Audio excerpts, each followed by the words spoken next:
ازيكم عاملين ايه؟ انا ريتاج اولى طب بيطري. طبعا احنا دلوقتي في بدايه شهر 11. الشهر ده بالذات بنتعامل معاه على انه الشهر الفيصل بين انك لسه هتبدا ثانويه عامه او اوريدي بدات، ومحتاج تشد على نفسك شويه. يعني هتزود عدد ساعات المذاكره، هتقلل التراكمات، وهتذاكر بتركيز اكتر عشان لما تيجي تراجع تكون فاهم وفاكر اللي انت ذاكرته، وعشان ما تقعش في مشكله انك لما تيجي تراجع ما تكونش فاكر اللي انت ذاكرته وتتوتر وكمان ما تعرفش تراجع. وكل ده هقوله لكم في الفيديو ده بشكل منظم ومرتب، فتابع معايا الفيديو للاخر وامشي على الستبس اللي هقولها لك، لان هي هتفيدك لغايه اخر السنه مش بس الشهر ده. وقبل ما نبدا الفيديو ما تنساش تضغط لايك وسبسكرايب وتعمل جوين لجروب التليجرام، ويلا بينا ندخل على الفيديو.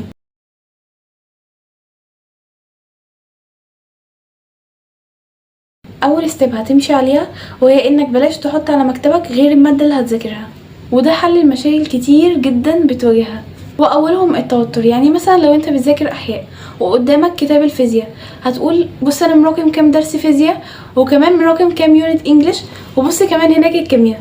لا لا لا، ما تعملوش كده يا شباب. حط ماده واحده بس قدامك هي اللي تذاكرها، تكون هتركز فيها، واعمل لنفسك تراينجل شيب ويكون في اولويات. اول حاجه الماده اللي انت هتذاكرها، وكمان ثقتك في نفسك انك هتقدر تنجزها. تالت حاجه وهي اهم حاجه طبعا وهي علاقتك بربنا. علاقتك بربنا طبعا انا مش محتاجه احطها لك في بوينت نصيحه، لان هي بعيده عن ثانويه عامه، دي اهم حاجه بالنسبه لك، واللي انت من غيرها انت ولا اي حاجه. فلو انت بعيد عن ربنا، وقف وقفه حساب نفسك كده مع نفسك وعاتب نفسك وحاول تقرب من ربنا اكتر. ومش معنى كلامي ان انا بقولك قرب من ربنا ان هو انك تصلي بس، لا، اقرا قران وادعي كتير وجدد نيتك لله، ولو في ايام تصومها صومها. تالت مشكله اللي معقداكم وكانت معقداني انا كمان وهي الحفظ. حفظ مثلا القوانين او النظري في الاحياء. انا مش هقولك انك تحفظ الحاجه، بس هقولك انك لازم تتعلم تفهمها بعمق، لان انت لما تفهمها بعمق ده هيسهل عليك كتير حفظها، وطبعا مع فهمك العميق ده هتحفظ الحاجه بكل سهوله ومن غير ما تحس. رابع حاجه وهي انك تتعلم تركايه كده وهي لم الدرس. يعني انت النهارده اخدت درس طويل، ذاكرته كويس جدا، تقفل بقى الكتاب على كده؟ لا، راجع عليه كله بدقه، انك تقراه بشكل دقيق وتركز في كل كلمه، وفي نفس الوقت بسرعه. يعني المراجعه دي ما تاخدش معاك اكتر من نص ساعه، وده هيفرق معاك انك تفضل فاكر الدرس لاكبر فتره ممكنه. خامس بوينت معانا وهي النوم، ودي مشكله بتتقسم لنصين. اول حاجه وهي انك مش بتنام الفتره الكافيه لراحتك ولراحه جسمك، او انك بتنام وقت طويل وده بيأثر على الوقت اللي انت بتذاكر فيه. المشكله الاولى ودي حلها في 3 خطوات. اول خطوه وهي انك تسيب الموبايل خالص وما تقعدش عليه قبل ما تنام، والخطوه دي مش بس هتظبط لك نومك، لا، دي هتوفر لك وقتك وهتزود لك التركيز بانك بعدت خالص عن السوشيال ميديا. تاني خطوه وهي انك لازم تقلل من شرب القهوه والكافيين، لان غير انه مضر ليك فانت هتتعود عليه، مش هيديك الافكت اللي انت محتاجه وقت ما تعوزه. تالت حاجة وهي تقليلك لتفكيرك الزايد وتوترك. من الطبيعي جدا انك تكون متوتر الفترة دي، لكن خلي التوتر ده في النورمال ليفل، يعني ما يأثرش على صحتك ولا على نومك. سادس حاجة ابعد تماما عن التليفون واللعب، خاصة الالعاب الالكترونية، ولو انت ولد فبتكون مهتم اكتر بالبلاي ستيشن والكلام ده كله سيبه دلوقتي لانه مش وقته. اتعلم تحط اهدافك صح، الحاجه اللي مش هتفيدك ما تعملهاش.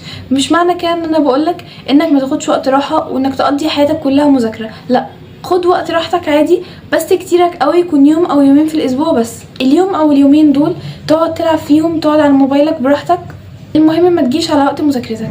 سابع حاجه عايزاك تهتم كويس باكلك وبشربك للميه وبصحتك، لان لما تعمل ده مثلا عشان نفسيتك او عشان ما تضيعش وقت وانت بتذاكر، وما تستغربوش لما اقول لكم كده، لان في ناس بتعمل اكلها وبتعمل نومها عشان ما تضيعش وقت وتذاكر، وده بيعمل ايه؟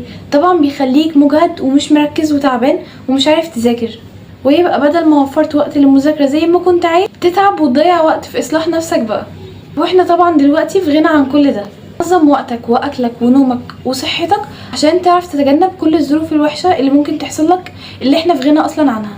تامن حاجه وهي انك ما تزعلش خالص على درجات دروس، ان هي والله ملهاش لازمه ومش مقياس لاي نتيجه بعد كده. مستواك الشهر ده مختلف جدا عن مستواك وقت الامتحان، لانك هتمر على فترات مراجعه مره واتنين وتلاته، وكمان هتحل كتير وهتحل امتحانات كتير جدا، فده واحده واحده بيحسن من مستواك من غير ما تحس.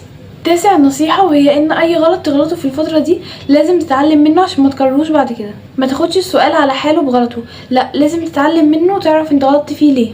لان الاسئله بتتكرر بنفس الشكل وده بيكون قليل، او بشكل مختلف فكره جديده وده هو بيكون اكتر. فانت محتاج انك تكون ملم بكل الافكار وما تعديش اي حاجه من تحت ايدك. واخر حاجه هقولها لكم انكم لازم تبعدوا عن صحابكم اللي بيوتروكم ويشتتوكم في الفتره دي، لان دي اكتر حاجه بتضيع وقتك وممكن تعدي فتره طويله جدا عم ما تفكر وتندم، لانهم بيكونوا شغالين كل وقتك ومش سايبين لك حتى فتره صغيره انك تحس فيها بالندم. فعلى ايه في الفتره دي لازم تفصل نفسك عن العالم كله. وبس كده، دي النصايح اللي كنت حابه اقدمها لكم النهارده، اتمنى تكون فادتكم. باي.